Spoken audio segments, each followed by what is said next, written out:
남성팀에서 중후한 목소리로 하나님을 찬양할 때 우리 주님께서는 그 찬양을 받으시고 우리에게 복을 내려주시기를 원합니다. 옆분에게 인사합니다. 복 많이 받으세요. 인사하겠습니다. 복 많이 받으십시오. 네. 가을이 우리 여러 모양대로 우리 마음을 흡족하기도 합니다. 자연이라는 것을 통해서도 우리가 하나님을 발견할 수 있습니다. 채색 옷처럼 나무가 있는 곳마다 잎사귀가 옷을 입고 있습니다. 마찬가지로 우리 주님의 옷을 입고 있는 저와 여러분은 그리스도로 옷 입었기 때문에 항상 주 안에서 보호를 받고 가을에도 우리 마음이 기쁨이 충만할 줄 믿습니다. 이러한 가운데 가을을 잘 보내시기를 주님의 이름으로 축복합니다. 네, 오늘 말씀의 내용을 한번 볼까요? 제목은 왜 우리는 주님께 감사 찬양하는가? 방금 찬양했지 않습니까?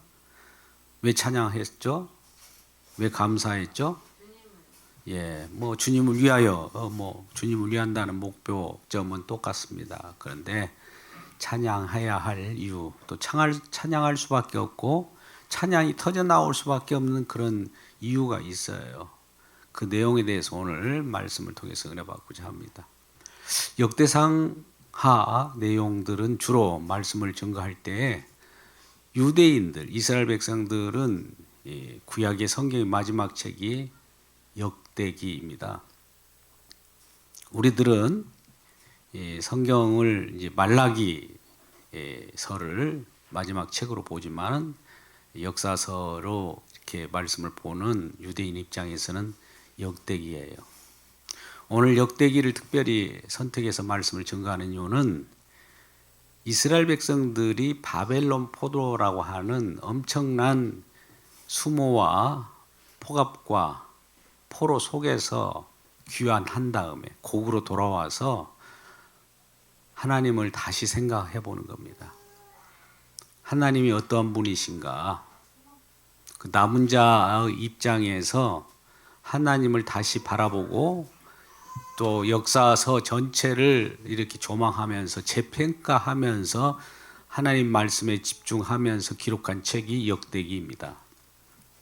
물론 이스라엘은 북이스라엘과 남유다가 같이 이렇게 혼합되어서 살아가고 있지만 분류되어 있다고 해서 이스라엘이 아니고 남유다만 이스라엘이라고 이렇게 표현할 수도 없습니다. 똑같은 하나님 선민으로서 선택했겠지만 그들이 분류되어서 남유다와 북이스라엘로 갈라졌습니다. 그러나 역대기는 혈통과 정통성을 중요시하기 때문에 남은 자, 즉 남유다의 관점에서 성경을 보는 거예요.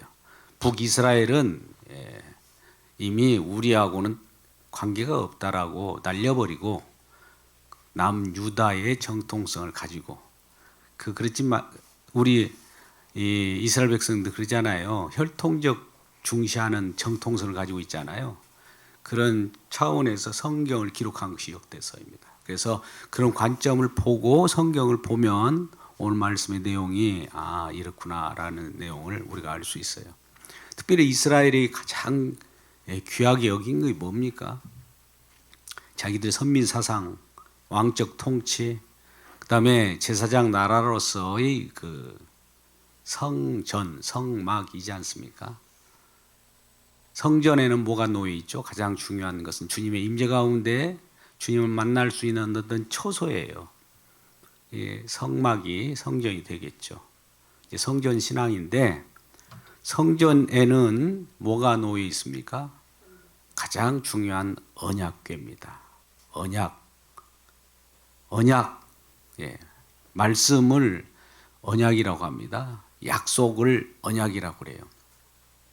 약속과 언약은 어떻게 구분되느냐? 잠깐 그 말씀을 먼저 드리는 것이 좋을 것 같아요. 하나님의 말씀은 무조건 약속입니다. 약속은 맹세예요. 맹세. 말 그대로 하나님이 말씀하신 바는 그대로 이루어져요. 약속의 말씀이에요. 그러니까 성경 말씀은 약속의 말씀입니다. 할렐루야. 약속된 대로 그대로 이루어져요. 그러면 하나님이 약속하시고 어떻게 이루어 가느냐를 그 이루어 가는 방식을 언약이라고 하는 겁니다. 약속을 어떻게 이루어 가느냐? 하나님은 일하심은 인간들의 어떤 방해를 받지 않고 언제나 분명히 이루어지는 거예요. 그러면 이루어질 때 이루어지지 못하도록 방해하는 요소들이 있을 거 아닙니까? 그 방해하는 것과 함께 그것을 방해에도 불구하고 그것을 이루어내는 두 가지 요소가 같이 나타나는 것을 언약이라고 합니다. 물론 하나님은 약속이기 때문에 그대로 이루어져요. 근데 약속을 방해하는 요소들이 많아요. 그게 사단 마귀의 장난이고 또 상단 마귀가 저와 여러분, 즉 인간을 통해서 언약이 못 이루어지게 막 방해를 해요. 그러니까 이루어지지 못하는 그런 내용들도 올라오고 이루어지지 못하도록 방해하는 세력들이 그런 내용들도 올라오고 드러나고 또 그럼에도 불구하고 꼭 이루어져 버리는 내용이 함께 나오는 것을 언약이라고 합니다. 할렐루야. 그러면 궁극적으로 하나님의 말씀은 말씀 그대로 약속은 이루어지는데 그걸 방해하는 것이 뭘까요? 인간이 죄악입니다. 불평, 불만, 하나님을 신뢰하지 못하는 것. 그럼에도 불구하고 긍휼과 은혜가 풍성하신 하나님은 그걸 용서하면서 이루어버려요. 할렐루야. 우리가 하나님 말씀이 못 이루어지게 말씀마저도 죽이려고 하잖아요. 예수님 이 땅에 말씀 육신되어 오셨는데 이 말씀을 없애버리려고 했잖아요. 그죠? 그 십자가 사건이잖아요. 근데 말씀은 없애지는 것이 아니죠. 죽은 줄 알았는데 다시 말씀이 살아 올라왔어요. 이게 부활이에요. 할렐루야. 말씀을 우린 제거하려고 했어요. 왜? 우리에게 그 말씀이 필요치 않거든요. 그 말씀은 우리 생애, 우리 삶의 기쁨, 우리의 욕망을 충족시키는 데는 도움이 안 될 것 같아요. 우리 생각에는. 사실 그것이 우리의 모든 것이며 우리의 행복 자체이고 복인데 그걸 알지 못하니까 좋은 줄 모르고 배척하는 사건이 십자가 사건이란 말이죠. 그러니까 이 약속은 이루어지는데 이루어지는 과정 속에서 인간은 그 약속을 못 이루어지게 방해하는 죄악이 드러나고 그럼에도 불구하고 그 죄악을 용서하시면서 하나님은 그것을 이뤄낸다 이거죠. 그게 언약의 성취입니다. 그래서 성경은 이 말씀을 전체적으로 우리들에게 가르쳐주고 있어요. 오늘 본문의 말씀이 역대기상 16장에는 물론 우리는 찬송하고 칭송하고 하나님 감사해야 할 이유에 대한 내용을 오늘 보겠습니다만 언약이라고 하는 것이 언약궤, 언약 상자 속에 담겨서 이동을 합니다. 때에 따라서는 멈추면 이스라엘 백성 전체가 사면에 진을 치고 기다렸다가 우리 주님께서 어떤 징조를 보이면서 언약궤를 옮겨가게 되면 이스라엘 백성들은 그 언약궤를 따라서 옮겨가는 거예요. 그러니까 성막이라고 하는 그 구약에 성막을 지어놓고 그 속에서 예배하고 제사도 드렸지만 때에 따라서는 그것이 이동해요. 그러면 이동하면은 그걸 따라서 이스라엘 백성들은 언약을 따라서 이동하는 거예요. 이스라엘 백성들이 앞서는 것이 아니라 언약이 먼저 앞선 다음에 그걸 뒤따르는 것이 이스라엘 백성입니다. 그러니까 우리도 신앙생활할 때 하나님의 언약, 하나님의 약속을 앞세우고 살아가는 저와 여러분 되시길 주님의 이름으로 축복합니다. 그랬습니다. 그런데 언약궤는 특이한 일들이 있습니다. 언약은 주님의 임재, 하나님이 이스라엘 백성을 만나주시는 장소이기도 해요. 죄를 용서하는 그 장소이기도 하지만 그래서 그 언약궤만 어디든 가면 대적들이 물러납니다. 언약궤가 있는 그곳에는 정말 주님의 놀라운 은혜가 넘쳐나는 거예요. 임재가 넘쳐나는 것이에요. 그러니까 언약궤를 앞세우면 모든 것이 승리로 이끌어요. 그러니까 엘리 제사장의 아들 홈리와 비나하스가 블레셋을 싸움을 같이 전쟁이 일어났을 때 언약궤를 가지고 나갔어요. 근데 엘리 제사장 아들 홈리와 비나하스가 언약궤를 가지고 나갔는데 대패를 했습니다. 패배를 했어요. 심지어 언약궤마저 빼앗겨 버립니다. 블레셋에게. 그리고 그들은 죽었습니다. 왜 그랬을까요? 언약궤를 모시고 가는 것은 좋았는데 그들은 전쟁을 언약궤를 이용해서 언약궤를 활용해서 자기 욕구를 충족시키려 했기 때문입니다. 그러니까 언약궤는 인간들이 그것을 어떻게 저렇게 활용하고 요리할 그런 입장이 아니에요. 오히려 언약궤가 우리들을 삼킵니다. 언약궤가 우리를 조종합니다. 여러분, 언약궤의 언약은 장차 언약의 완성이 어디에 있는지 아십니까? 십자가예요. 그러니까 우리는 십자가를 믿는다고 할 때 십자가를 이용하면, 십자가를 활용하면 그것이 우상이 되어가지고 우리가 십자가에 의해서 저주를 받습니다. 즉 홈리와 비느하스처럼 십자가를 이용하듯이 언약궤를 이용해서 어떤 도구로 나의 욕심, 욕구, 충족을 시키기 위해서 사용하게 되면 그것은 우리에게 저주가 온다는 겁니다. 그러니까 우리가 예수를 믿는다고 할 때 예수님도 마찬가지예요. 예수님을 우리가 도구로 사용하면 도움이 되는 것이 아니라 우리가 저주를 받아요. 예수님은 이용하시는 분이 아니에요. 이용당하실 분이 아닙니다. 할렐루야. 오늘날 근데 많은 사람들이 하나님 예수를 믿는다고 하면서 예수님을 이용해요. 뭘? 나의 욕구를, 나의 만족을 시켜주는 그런 전쟁에서도 나를 이기게 하는 그런 예수님, 우리는 이렇게 쉽게 쓰잖아요. 쉽게 이용하잖아요. 이게 저주예요. 홈리와 비나스가 그걸 경험했잖아요. 죽었잖아요. 그리고 언약궤는 블레셋이라는 그 이방 나라에게 빼앗겼습니다.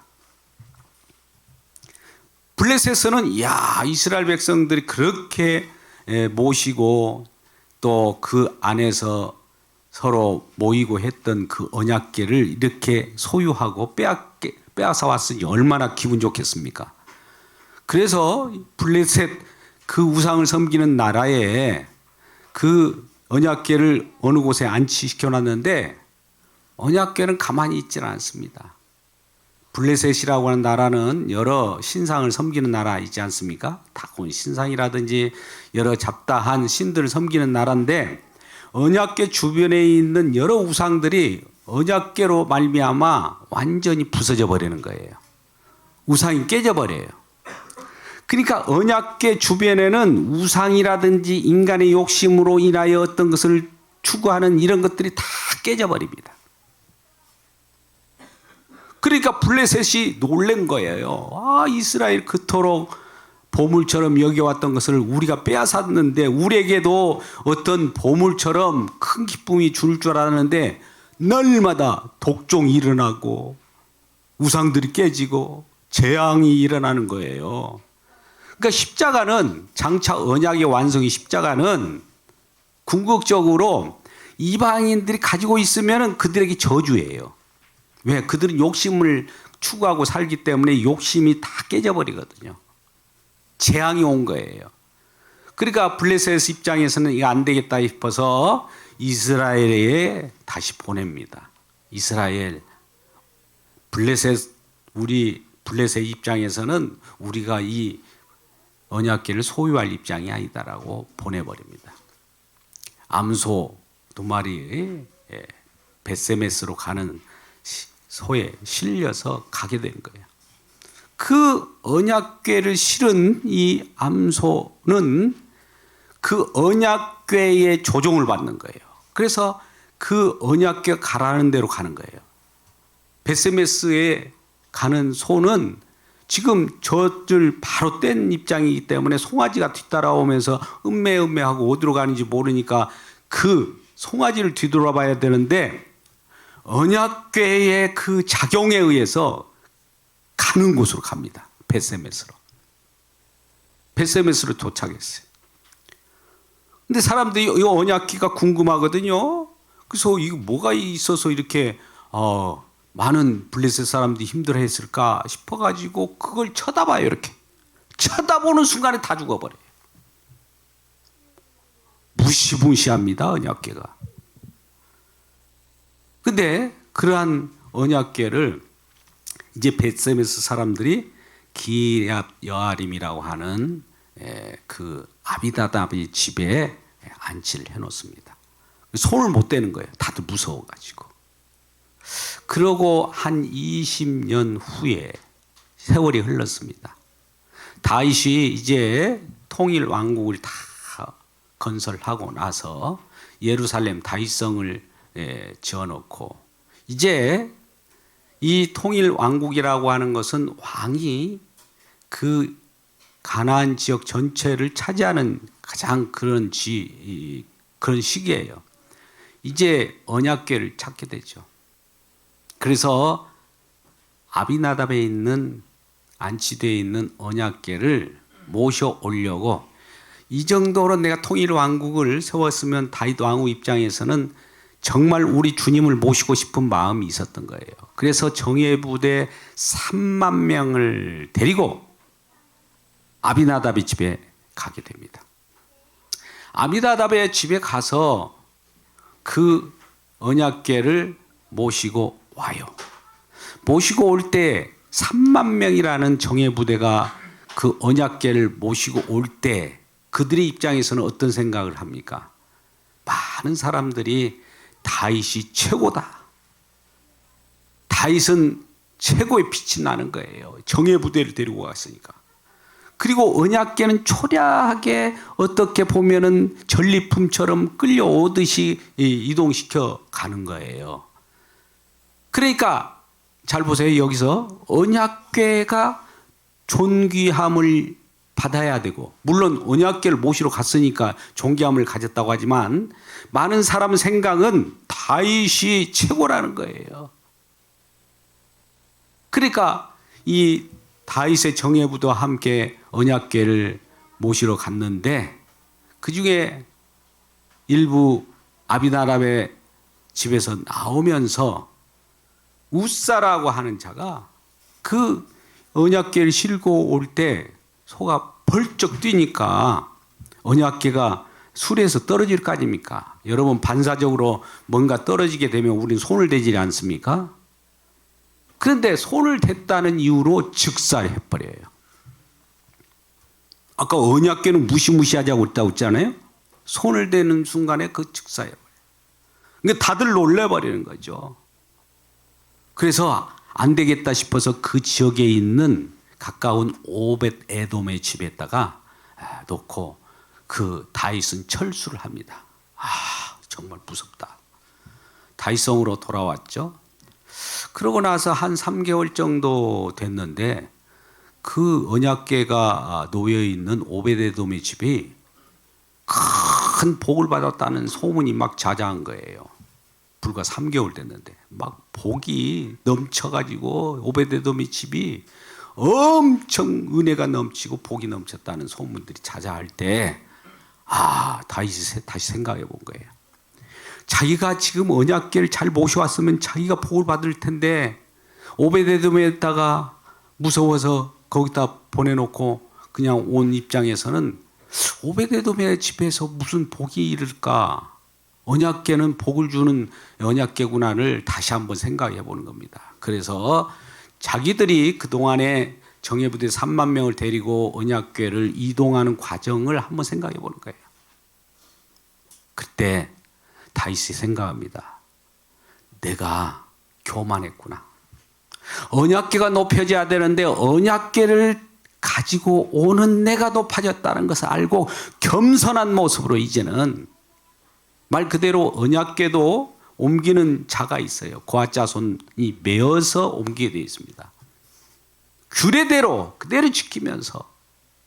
근데 이전에는 수레로 싣고 왔거든요. 막 정예 무대가 얼마나 막 수레를 싣고 오면 대단한 많은 사람들이 이 연도가에서 막 박수를 치고 난릴 거 아닙니까? 그러면 누가 존귀임을 받습니까? 언약궤입니까? 다윗입니까?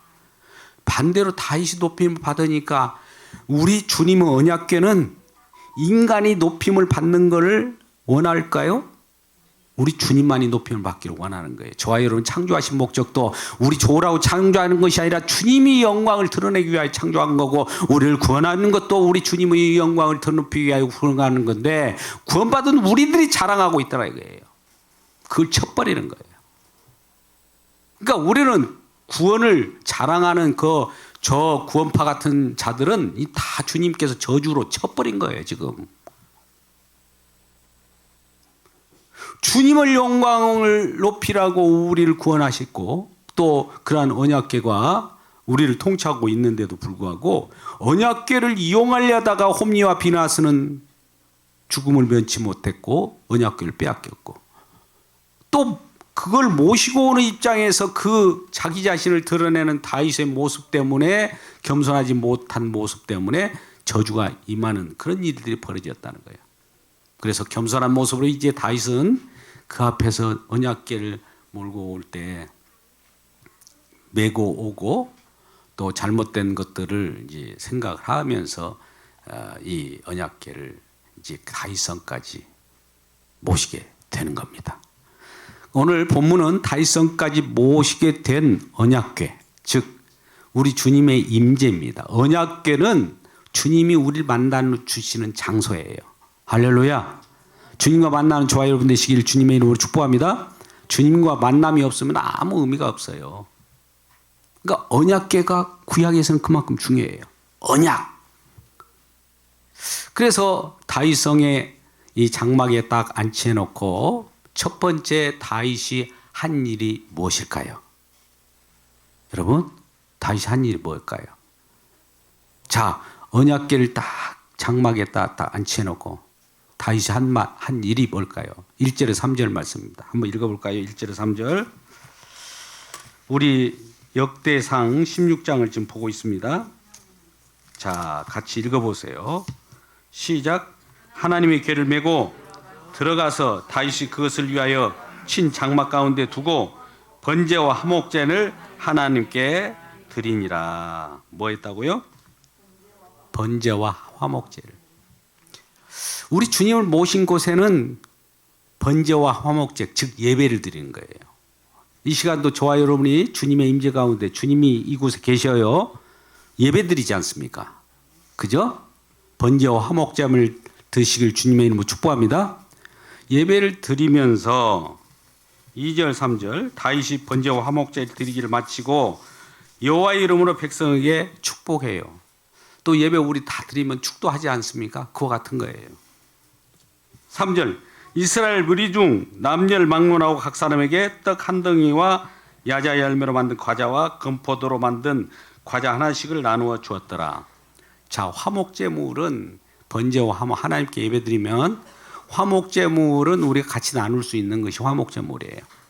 하나님 앞에 제물을 드리고 제물 중에 일부를 나눠 먹는 거예요. 고기도 같이 나눠 먹고. 우리 교회의 현실이 똑같은 거예요. 우리 하나님 앞에 예배드리죠? 축도 받죠? 그리고 우리가 찬을 나누잖아요. 똑같은 거죠. 이곳에 빠지면 뭐가 될까요? 우리는 인터넷상으로 유튜브로 이런 예배를 드린다고 하면은 이거 뭐가 됩니까? 참여한 데도 빠지죠? 같이 찬을 마시고 먹는 데도 빠지죠? 뭐가 빈약하지 않습니까? 그러죠? 한번 생각해 보세요. 축복을 받을 수가 있을까요? 오늘 본문의 말씀을 한번 생각해 보시라고요. 그래서 먼저 언약궤를 장막에 안치해 놓고 그 다음에 예배드리고 축도하고 같이 먹고 마시는 거예요. 화목제물, 서로 화목하다는 거예요. 뭐 화목하다는 것은 형제 자매들이나 또 우리가 분내고 용서하지 못하는 것들이 용서가 되고, 먹고 마심으로써 서로 사랑 관계 속에 사귐이 생기고, 그 속에서 먹고 마시는 그 떡과 잔들이 우리에게 살과 피가 되어서 이것이 힘이 되어서 원동력이 되어서 세상에 나가서 승리하게 되는 거예요. 이 떡과 잔을 먹고 마시기를 주님의 이름으로 축복합니다. 말씀에 떡도 드시고 또 주님이 주시는 흘리신 피도 우리가 경험하셔야 돼요. 그렇게 되면 이제 먼저 다윗이 언약궤를 안치해놓고 먼저 한 것이 예배였다. 이 내용입니다. 그러면 어떻게 예배 드릴 때 하나님을 찬양하고 또 하나님을 경배하고 하나님께 감사하지 않았겠습니까? 예배는 감사하는 것이니까, 찬양하는 거니까요. 그러면 어떻게 찬양했을까요? 어떻게 찬양했을까요? 어떻게 감사했을까요? 어떻게 해요? 예. 오늘 이 내용을 다 알고 있겠지만은 8절에서 11절 말씀을 읽겠습니다. 8절에서 11절 말씀. 오늘 본문 8절에서 11절 말씀. 같이 읽어요. 너희는 여호와께 감사하며 그 이름을 불러 아뢰며 그가 행하신 일을 만민 중에 알릴지어다. 그에게 노래하며 그를 찬양하고 그의 모든 기사를 전할지어다. 그의 성호를 자랑하라. 여호와를 구하는 자마다 마음이 즐거울지어다. 여호와와 그의 능력을 구할지어다. 항상 그의 얼굴을 찾을지어다. 어떻게 감사했다고요? 어떻게 예배했다고요? 어떻게 찬양했다고요? 첫 번째, 너희는 여호와께 감사하는데 그 이름을 불렀다. 주 여호와여, 그 당시는 그렇게 불렸고, 우리는 주님, 주 예수 그리스도이시여, 그가 행하신 일을 만민 중에 알렸어요. 주님께서 무슨 일을 하셨는가 만민 중에 알리는 거예요. 우리 예수 그리스도께서 이 땅에 오셔서 무슨 일 하셨는가 서로 얘기하는 거예요. 그것을 이 만민 중에 서로, 우리 주님께서 이 땅에 오셔서 우리를 위하여 십자가를 지시고 우리 죄를 대신 담당하셨대, 이런 것들을 지금 아뢰는 거예요. 그렇게 찬양하라는 거예요. 9절, 그에게 노래하며, 주님께 노래하며 그를 찬양하고 그의 모든 기사를 전할지어다. 모든 기사, 기적, 주님께서 하신 모든 일하심을 전해야 돼요. 11절, 그의 성호를 자랑하라. 성호라는 건 거룩한 이름이에요. 여호와를 구하는 자마다 마음이 즐거울지다. 여호와를 구하는, 우리 주님을 구하는 자마다 마음이 막 즐거워지는 거예요. 왜요? 우리 주님을 부르는 자들에게는 내가 여기 있다 하리라 하면서 주님께서 우리 기쁨을 주거든요. 우리에게 기쁨이 없습니까? 날마다 주님을 부르시기를 주님의 이름으로 축복합니다. 과연 주님을 부르고 계십니까? 한번 보세요. 우리 기쁨이 없다면 주님을 부르지 않기 때문인 거예요. 부른다는 것은 기도로서 주님을 부르는 거예요. 주님 하면서. 그러면 주님이 우리 가운데 임재함을 느끼게 되고 주님께서 우리에게 기쁨을 주는 거예요. 11절, 여호와 그의 능력을 구할지어다. 우리 주님은 능력이 무한하신 분이에요. 그 능력은 약속을 이루시는데 분명하고 깔끔하고 완벽하게 하신 능력이란 말이죠. 그게 결국 십자가의 능력입니다. 항상 그의 얼굴을 찾을지어다. 주님은 찾는다는 건 뭡니까? 주님이 찾을 때 나타나 주지 않기 때문에 찾으라고 할까요? 찾을 수 있기 때문에 찾으라고 할까요? 나타나는 거예요. 주님의 임재예요. 보이지 않는 주님을 우리가 어떻게 부르면 나타날까요? 예, 주님은 내가 너와 함께 있겠다고 해서, 두세 사람이 내 이름으로 함께 모인 곳이라면 나는 분명히 그 속에 있다고 그랬어요. 약속입니다. 그러니까 두세 사람 속으로 모여 있잖아요. 주님 예수 그리스도를 부르세요. 그러면 주님이 그곳에 계셔요. 그리고 아뢰세요. 주님의 능력을 구하세요. 그러면 우리 마음이 흡족함을 느낄 수 있고 주님의 임재를 느끼는 거예요. 임재라는 거 뭡니까? 함께 하심이에요. 구약에 우리 주님께서는 동행이라는 표현을 해요. 동행을 어떻게 합니까? 성막이나 성전을 통해서 동행합니다. 신약에 와서는 이 성막과 성전이 인격화되었고 예수님이 되었기 때문에 예수님이 우리 가운데 임하면 우리가 성전이 되는 거예요. 뭐 주님을 우리가 모시고 다닌 거예요. 즉 성막과 성전을 우리가 지금 함께 가진 거예요. 임재예요, 임재. 오늘 아까 기도하신 분도 임재 말씀하셨고, 임재예요, 임재. 임재라고요. 이스라엘 백성들에게도 임재하셨고 우리들에게 지금 같이 함께 하겠다고, 영원토록 같이 함께 하겠대요. 함께 임재예요. 그러면 그 가운데 그러한 분을 이름을 부르고 기도하며 찬송하고 박수로도, 특히 오늘 아삽이 많이 우리는 찬양 속에 많이 나오지 않습니까? 레인 중에 형제 아삽이 그를 앞세우라는 거예요. 그죠? 7절에 그날에 다윗이 아삽과 그 형제들을 세워 먼저 하나님 여호와께 감사하게 하였다. 아삽의 시도 많이 나오지만 아삽이 정말 하나님을 찬양하는 대표 레인이었던 것 같아요. 그러니까 우리들도 어떻게 하나님께 찬양하고 감사하느냐? 주의 이름을 부르세요. 기도하세요. 기도도 찬양이에요. 또 그 주님이 하신 일과 주님께서 우리들에게 행하신 일, 또 이 만방에 행하신 일을 날마다 같이 나누는 거, 이 얘기하는 거예요. 이게 찬양이에요. 이렇게 찬양하고 감사하는 우리 모두가 되기를 주님의 이름으로 축복합니다. 그러면 왜 이런 감사와 찬양을 해야 할까요? 왜 감사와 찬양이 우리가 해야 된다는 어떤 그 마땅한 어떤 이유, 이렇게 표현할 수도 있지만 저절로 저와 여러분은 찬양이 나오게 되어 있습니다. 왜 찬양이 나올까요? 왜 감사가 나올까요? 그 내용에 대해서 3가지 정도로만 말씀을 가지고 말씀을 나누고 마치도록 하겠습니다. 첫 번째, 우리 주님은 말씀, 언약에 신실하신 분이다. 언약을 하시면 꼭 이룬다. 약속을 이루시는 하나님, 약속을 지키시는 하나님이라는 거예요. 우리 인간들은 약속을 해놓고 안 지키잖아요.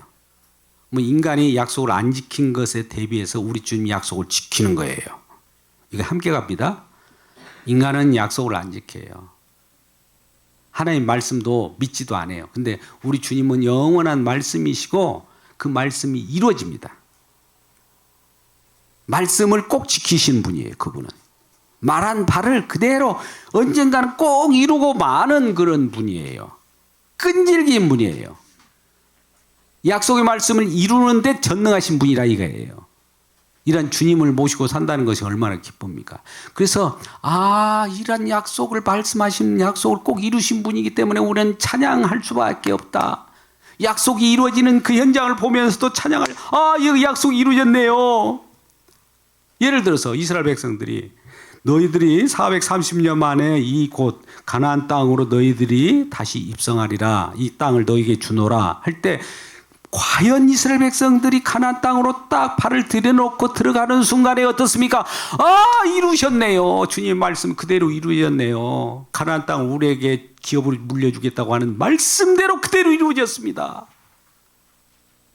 말씀대로 이루시는 분이에요. 그 땅을 주시겠다고 했으면 그대로 주신 거예요. 그거 확인하는 거죠. 이스라엘 백성들이 아무리 불평불만할지라도 가나안 땅이 우리들에게 요원하다. 아이고 우리 광야에서 그냥 죽으면 끝나지. 뭐 이렇게 불만을 할지라도 인간의 그 불만, 죄악 속에서도 하나님의 일은 기어코 이뤄내버리는 거예요. 우리는 안 될 것 같이 하나님의 약속을 신뢰하지도 못하고 뭐 척박한 땅이 이렇게 있는데 어디 가나안 땅을 갈 수 있어. 이거지. 우리의 인생이 끝인가 보다. 이렇게 했는데도 가나안 땅이 꼭 집어넣고야 마시는 하나님이에요. 이걸 경험한 거예요. 신실하신 하나님. 두 번째, 그 말씀의 내용이 오늘 어디에 나옵니까? 우리 하는 말씀을 봅시다. 한번 이 말씀의 내용은 우리 15절부터 18절까지 말씀을 읽겠습니다. 너희는 그 언약 곧 천대에 명령하신 말씀을 영원히 기억할지어다. 이것은 아브라함에게 하신 언약이며 이삭에게 하신 맹세이며 이는 야곱에게 세우신 율례 곧 이스라엘에게 하신 영원한 언약이니라. 이르시기를 내가 가나안 땅을 내게 주어 너희 기업의 지경이 되게 하리라 하셨도다. 말씀 그대로 이루게 하신 하나님이라는 거예요. 두 번째는 이스라엘 백성들을 보호하시는 하나님이에요. 보존하시는 하나님이에요. 저와 여러분을 보존하시는 하나님.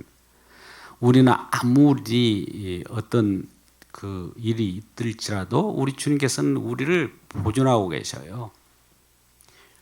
때가 될 때까지 보존하고 계십니다. 물론 영원한 천국에서는 영원히 보존하고 계십니다.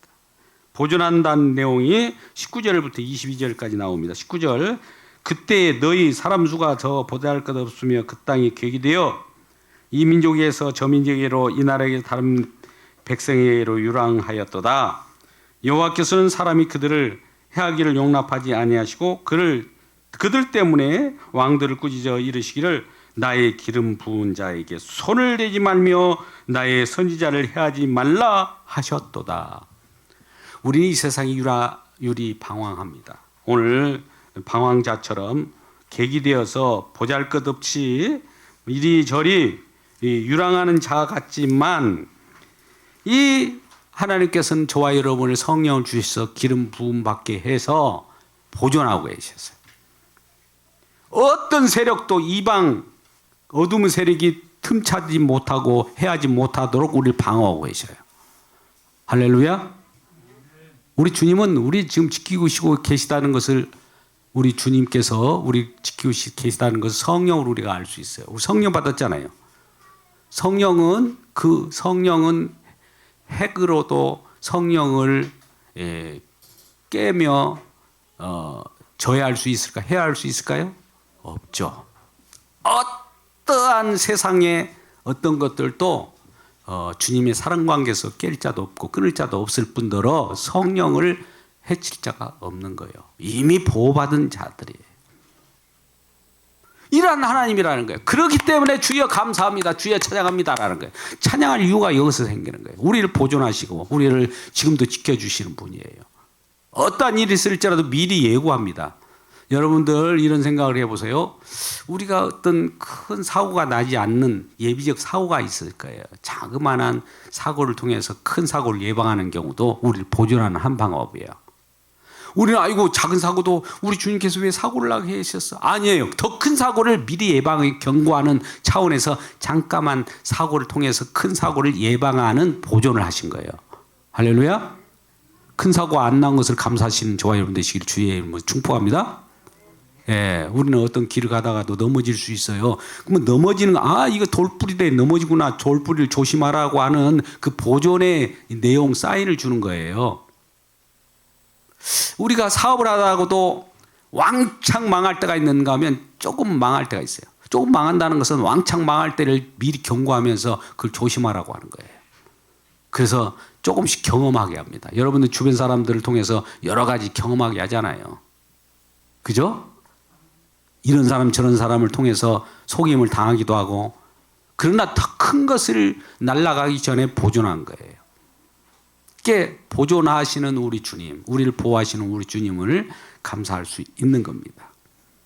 세 번째는 우리를 어떤 분으로 여기냐면 통치하시는 하나님이에요. 왕적 통치라고 그랬죠. 우리 다윗 언약이라고 하는 것은 왕이에요. 다윗 왕. 장차 예수 그리스도께서 다윗 왕처럼 그 이상으로 오시는 진정한 왕이라는 거예요. 다윗은 겉 모습만 예수님의 왕적 통치를 예표하는 것이지 다윗 왕이 진정한 왕은 아니에요. 할렐루야. 그러나 다윗 왕을 통해서 예수님의 왕적 통치를 우리가 알 수 있는 것은 영원히 우리를 다스리시고 보호하시는 분이에요. 통치라는 것이 뭡니까? 그 내용이 지금 23절부터 33절까지 나오는데요. 31절 한 구절만 제가 읽겠습니다. 31절 다 읽을 수 없고. 자, 우리 16장 31절에 하늘은 기뻐하고 땅은 즐거워하며 모든 나라 중에서는 이르기를 여호와께서 통치하신다 할지로다. 이 세상이 지금 통치가 이루어지고 있어요. 여러분, 지금 해가 이렇게 뜨고 날씨도 좋잖아요. 가을 단풍, 많은 사람들이 행락객들이 이리저리 지금 다니고 돌아다니면서도 야 멋있다. 한 카트 합시다. 같이 어쩌고 빨리빨리 와. 사진 한번 찍읍시다. 이런 것들, 이 모든 이 지금 자연 세계를 누가 통치하고, 탄생대를 누가 움직이고 있을까요? 우리 주님이에요. 우리 주님이 움직이고 있어요. 그럼 우리 몸, 우리 건강, 우리 피부, 우리 혈액, 우리 순환계 계통, 지금 누가 지금 우리 움직이고 있을까요? 우리 주님이에요. 우리는 이것이 저절로 되는 거 아니에요? 아니에요. 주님이 지금 움직이고 계셔요. 일을 하셔요. 우리 주님은 세부한 머리칼 세기까지도 우리 주님이 다 알고 계시고요. 우주 만물 그 넓은 광대한 것도 다 통치하고 계신단 말이에요. 이 엄청난 분입니다. 이분이. 이 다스림을 받고 있다는 것은 하나님 정말 나를 다 알고 계시다니요. 나를 다스리고 계시다니요. 엄청납니다. 하나님 정말 주님의 영광은, 주님은 정말 능력 무궁하군요. 찬양하는 거예요. 찬양하는 이유가 되는 거예요. 놀래버리는 거예요. 어디 가나. 자그마한 뭘 하더라도 놀래지 않습니까? 어떻게 똑같은 색깔로 그렇게 새가, 우리 새를 가끔 이제 이렇게 어떤 자연물을 보더라도 그 새끼들도 똑같아요. 어떻게 그 아름다움이라는 것이 깃털도 똑같고요. 어떻게 그렇게 오묘 막직하다 표현을 합니다만은 이건 표현할 길이 없어요. 형용할 길이 없으니까 그런 표현을 한 거예요. 어려운 말로. 너무너무 다 통치하고 이렇게 지금 움직여요. 그러면 아니 통치하고 있는데 이 나라가 왜 이 꼴일까요? 세계가 왜 이럴까요? 통치하고 계셔요. 그것도. 근데 왜 이렇게 막 우리 마음에 안 들어요? 이 마음에 안 들게 통치하셔요. 왜? 이 땅이, 이 지상 왕국이, 이 지상이 마음에 들면 천국 가려고 누가 하겠어요? 여기서 머무르고 말아버리지. 그러니까 우리 주님은 이 땅은 부족한 거예요. 이 땅은 만족스럽게 하지 않아요. 저 땅이라고 하면서 저 젖과 꿀이 흐른 땅이라고 하면 가나안 땅과 같이 예표된 천국을 우리에게 약속하셨고 이 땅이 잠시 나그네 행락으로 그 유랑 방황하다가 저쪽으로 가야 된다는 것을 알려주게 한 거예요. 이쪽이 살기 좋아버리면 저와 여러분은 천국 안 갑니다. 오늘날 많은 사람들이 먹고 살만하니까 예수를 안 믿어요. 예배 안 나오잖아요. 지금 죽을 맛일 것 같으면 안 나올 것 같아요? 나오게 돼 있습니다. 주님을 붙잡아요. 지금 살만하고 먹고 마실 만하니까 지금 안 나오는 거예요. 왜? 이 땅이 천국 같거든요. 근데 그렇게 느끼다가 지옥 가는 거예요. 빨리 깨우쳐줘야 되는데 그 말을 하면은 기분 나쁘다고 해서 말도 못하고 우리는 그러잖아요. 자녀들에게 예수 믿으라 그 천국은 이 땅이 아니다 이렇게 여러분 전도한 여러분 지금 날마다 그렇게 하고 계십니까? 그렇게 전도하지 않으면 뭐라고 그랬어요? 제가 성경 말하면 그 살인자라고 그러는 거예요. 살인자. 살인 방관자. 죽어가고 있는데 가만히 내버려둬. 아이고 그래 잘 먹고 잘 살아라 세상이. 죽어가고 있는구나. 내버려 두는 거예요. 빨리 예수 믿고 빨리 생명을 얻어야 되는데 가만히 있어. 그리고 그 다음 주에도 가만히 있고 와. 죽어가고 오늘 살인하고 왔습니다. 가만히 어떤 용서나 죄악된 어떤 회개도 없어. 다른 사람도 그렇게 죽어가니까 우리도 그렇게 죽어가게 내버려 두는 것이 세상 세태란다. 이러고 방황하고 방탕하고 살인 방조자로 살아가지 않습니까? 한번 생각해 보세요. 이 말씀이 오늘로 끝나는 것이 아니라 계속 우리에게 울려 퍼져야 돼요. 딸마다 아파트 이것만 귀에 쨍쨍하지 말고 나는 살리자입니다. 저 사람한테 지금 복음을 증거돼야 되는데 증거하지 못하고 가만히 놔두면 저거 지옥 가고 있는데 저거를 그냥 보고 말 한마디 않고 예수라는 말 글자도 못하고 예수는 그냥 예스맨이 되려고 하고 그러지 않습니까? 찬양해야 될 이유가 그래서 우리를 다스리시는 하나님이라는 거예요. 말씀을 요약합니다. 여러분 우리는 하나님께서 정말 우리들에게 하신 일이 너무 많고 기이해요. 그런데 그것을 너무 매너리즘이랄까요? 당연한 것으로 여겼을까요? 이러면은 하나님의 임재를 경험하지 못하는 거예요. 임재라는 것은 지금 함께 계셔서 날마다 성령이 충만한 가운데 그걸 탁탁 알려줘요. 우리의 성령 임재에 강하게 느끼는 것은 뭐냐면 갑자기 찬양이 생각나고 찬양하고 싶어요. 갑자기 주님이 엄청난 그 부유함을 우리에게 쏟아부으는 그 감사가 나와요. 그래서 그 앞에 회개하지 않을 수가 없고 그런 것이 나타나는 것이 임재의 현상이에요. 이론적으로 임재했다 이런 건 없어요. 예수님에 대해서 자꾸 얘기하신 분들은 임재의 내용, 성령이 자꾸 그 얘기를 하게 하는가 하는 것이지 뭘 우리가 하고 싶어서 합니까? 성령이 하게 합니다. 과연 한번 보세요. 예수님 얘기를 얼마나 했는가.